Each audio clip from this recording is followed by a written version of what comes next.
what we've seen in the last few days, this past week, is an outplaying of a worldview that's called relativism.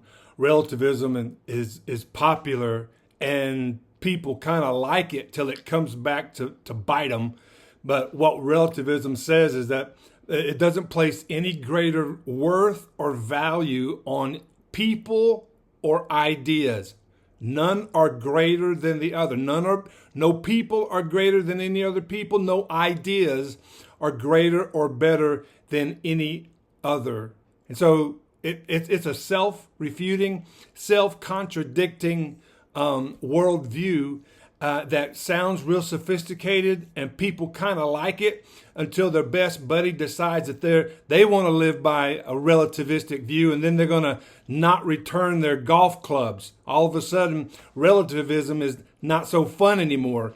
Or maybe your husband, your spouse decided they wanted to live out their best life by leaving the family, and now all of a sudden them living out their best life is no longer all that sophisticated now because you're stuck by yourself. And so there's a million ways that relativism plays out in the world in which we live, and what we've seen in the last week is just that.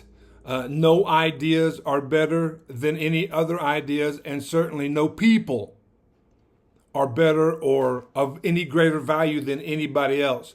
So with that, I want to give you a few statements about objective truth. I would encourage you to write them down and let them become a part of your thinking. So here's the first one. It is better to be divided by the truth than to be united in error.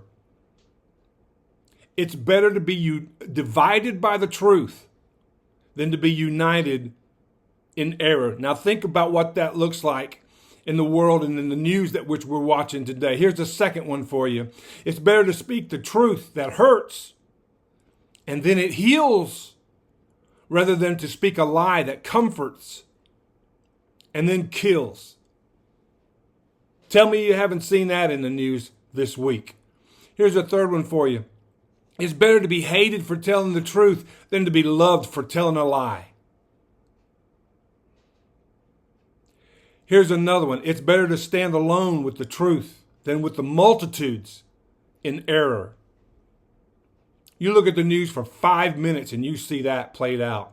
Here it is again. It's better to stand alone for the truth than with the multitudes in error. And here's the last one. I hope you'll take it to heart. Let it become a part of your thinking. It's better to ultimately succeed with the truth than to temporarily succeed with a lie.